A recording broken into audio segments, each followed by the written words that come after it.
Hello students, welcome to UGC lecture series on educational psychology. And today we would be talking again on biological basis of human behavior from a different point of view. As you know that there are a number of areas which can be directly or indirectly connected with human behavior, particularly students' behavior within the classroom or with reference to his learning activities. And the topic that would be very interesting for understanding is the endocrine system. And for ages together, we have been talking in psychology for endocrine system in terms of its advantages, in terms of its understanding, in terms of its being beneficial to understanding the activity system on part of the child. And if you look at the whole biology of a person's, or a human's system, you will find that there are two major, biosystems which are working for the development and growth and work of the human system. And one is, of course, the nervous system. The second one, the second major regulating function is endocrine system. Endocrine system is majorly responsible for regulating, balancing and developing of the human structure that is available to a particular human being. And once we look at the functions, how does it function, that is how endocrine system functions, is it actually does it automatically on the basis or availability of some bodies within the organism, and those bodies are called glands. Now, this glandular system that is available in the human body is competent enough to deliver or secrete what we call hormones, and these glandular hormones are directly secreted into blood stream, and from that it goes to various organs or even sometimes nervous system itself to regulate its functioning. Now, it has been seen, and even in very casual way we can see how endocrines, how these different secretions work while we are behaving. Like for instance, sometimes you find that there are some people who get more aggressive than others. There are some people who are more passionate than others. There are some people who can restrain as compared to other people.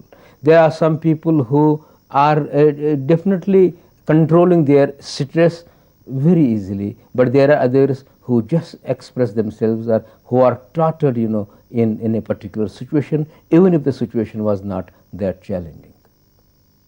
And how does a body react to these types of behaviors or challenges or responses in our system? Perhaps endocrine system is the answer. By now, we have found that there are 27 different types of glands which do help in understanding the endocrine or internal body balancing system. I am talking about hormones which are being secreted by different glands, and at present we know at least about 27 hormones which are connected with other human behavior. We would be discussing very immediately some of the most immediate or most important glands. Now, before that, I would like to talk to you on a particular point, that is once you start understanding biochemistry of an individual, the problem is not only that of how people act, but the problem is how people will act differently. That is the problem. Because once you see that there is a class of say 20 students or 30 students, all these 30 students have 30 unique personalities, 30 unique individualities. And whereas you know that there are environmental factors which start with family, go through society, then to school, of course those factors are important, but is there any possibility for this uniqueness being determined by the type of biochemistry a person has? So once we talk of endocrine system, we are actually talking of biochemistry. we are talking about the chemical functioning of some of the organs, and these internal organs are glands. So, if these glands which are having lots of secretions, as I said that 27 of them has been differentiated, these secretions once they mix with the blood, the type of responses within the body or without the body are actually resultant factors of working of this system. Therefore, we need to know, but as classroom teachers, as students, we must know how and what is the function of these different types of glands. And if some corrective measure is to be introduced at any stage of development, perhaps that would be available, and not only available, that is to be sought for, because only in that case we will be able to have sufficient amount of hormones produced by different glands, so that the behavior also is a correct form, is as expected by others or even expected by the person himself. So, let us have a look at the system of glands. I would start with, I just name a few of them and then give a small description of these glands also. So, we start with number 1, we start with pineal gland, and this pineal gland, you will find that it is just within the brain, and that you find that this small gland is responsible for regulating the growth and development of the individual.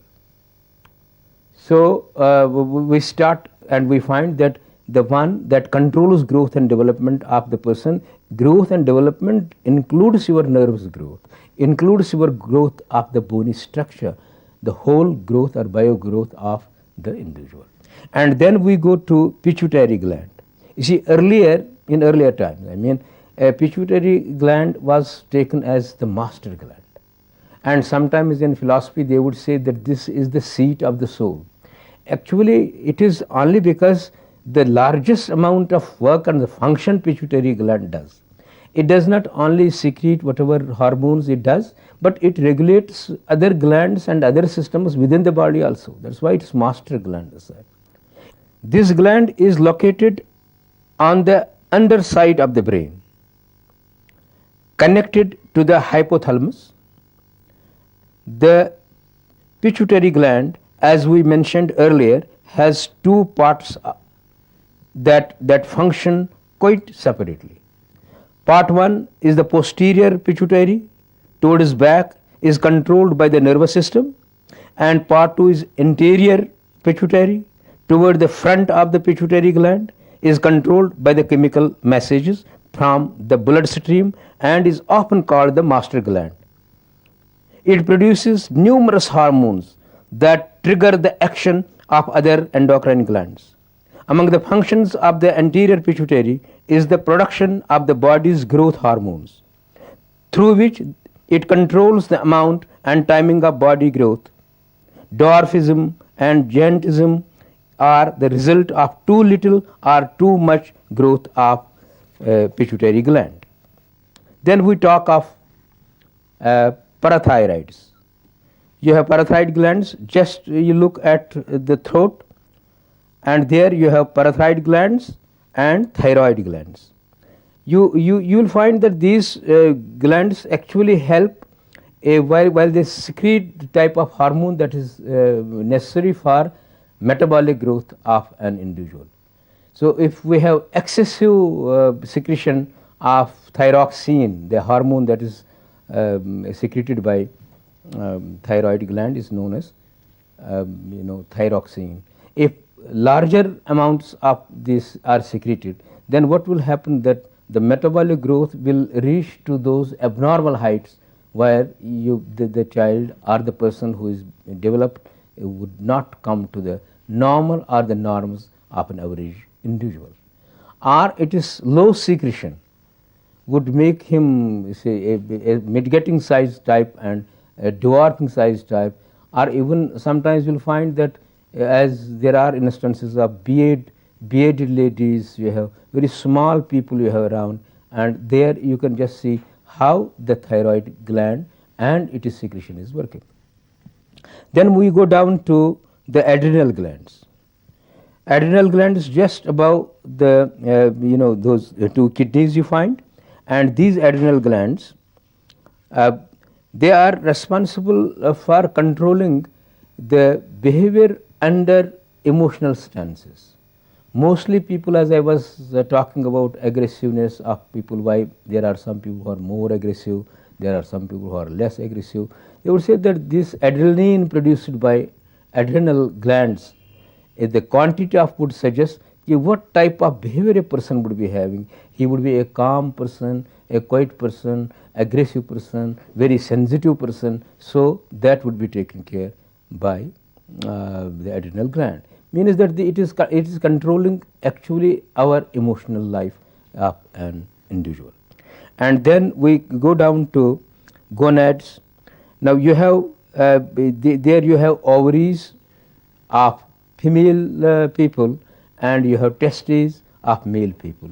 Both these things are, these glands are related with the behavior of reproduction or kind of conception and sexual activities. So this the whole system that of glands that is with us, we find that any kind of activity that is being executed, that is being operated upon, is rather helped or aided or supported by the system that is endocrine system behind. And we find that once you feel that if you talk of pancreas, for instance, and that kind of hormone which is known as insulin, if you find that insulin is not in sufficient amounts, then you find the kind of disease which is very common these days is diabetes. And one of the most important reasons of causing or concern diabetes is insufficiency of insulin as a hormone that could be secreted into blood. And resulting or the consequences are that that the person loses interest in activities, loses interest in the world, loses interest in doing certain things, loses interest in deciding things for his life. So his decision making activity, his cognitive ability, his working ability, all are shadowed by the type of deficiency that we are finding. The same is case with other glandular activities also. Now the point that is very important for understanding the learning system as such and the biochemistry of people or the persons is that we have to take care that how we control certain factors before we label a person to be a dull, before we label a child to be slow learner, before we label a child to be completely backward, before we label any kind of undesirable behavior to the student, we understand that no, some amount, in my opinion larger amount of knowledge is needed to understand his biosystem, and particularly working of the glandular system. And there are lots of checks now available which as medical checks, even for students in different schools they are conducting very regular and frequently medical checks. Actually they would like to see what is the internal system of our body, how it is operating, how it is working. And if you find that there is some kind of deficiency, perhaps that can be corrected. That is why we have endocrinology these days, very great people who are working, physicians, medical men, scientists, researchers who are working on endocrine system. And once we understand it in a very minute, in a very unique form, we will find that the whole system cannot be separated from other systems of body. So this is not only regulation of the behavior, it is regulation of behavior of organs of body, like for instance nervous system. Even nervous system's work is being organized by the type of glandular system we are having. They are directly connected with the internal response system. So if how body does respond to different type of stimuli, how body does respond to the deficiency of different types of hormones. And soon as the body starts responding to them, you will find that the deficiency level of a particular hormone will be reflected by the kind of response which body is making. It can be in a way a very balanced kind of thing, so that if these deficiencies within could be made good within the body itself, okay, but most of the times that does not help. Therefore, body falls ill. So, once we take illness or disease, in a way disease or illness is a defensive mechanism that body operates or responds to a particular kind of deficiency. So, the people fall ill, and at that moment, once we fall ill, illness, if you connect it with any kind of legitimate activity, particularly let us talk about classroom activity, would you feel that a sick man, a diseased person, a diseased child would be able to learn in a classroom? No. Biological fitness is very important. Therefore, we say that take care of your health, and once we say take care of health, we are not talking of nutrition only, or most important nutrients in food only. We are actually talking of working of the biological system. That is why most of the times, if you just have a look in health journals and magazines today, you will find that lots of papers are being written on the usefulness, utility of exercise, utility of going out to make a walk in the morning. See, immediately I do not find, and you will also not find, a living relationship between learning activity in the classroom and taking a morning walk of 5 kilometers in the morning. But yes, there is a functional living relation between the two. That is, the whole exercise system balances the internal organs work within your body, and that is a preparedness of a balanced mind toward understanding things. And some of the deficiencies can be made good automatically by taking to such advices, such suggestions which help us increase even the hormone level of, or the secretion level of some of the glands. Therefore, mostly we talk about endocrine system of glands, very well connected with the learning system. May I make a small summary of what I did talk. One, that biosystem and its understanding and its connection with classroom activity goes in terms of number of things. One is to understand the body itself, maybe in terms of cells and genes. The other one is, of course, understanding the biochemistry of the body. And I said that biochemistry and its understanding is an answer to the question of variety of human individual differences. Because the type of glands which of course are uniformly given to all, but so far as their secretion is concerned, that is not that uniform. Therefore, less amounts and more amounts. And as less and more amounts of different secretions, right from pineal gland through pituitary to gonads, all these hormones and their secretion would determine the type of response. Number one, body would make. Number two, externally the individual would make to handle the problems or to simply to execute the behavior. Thank you.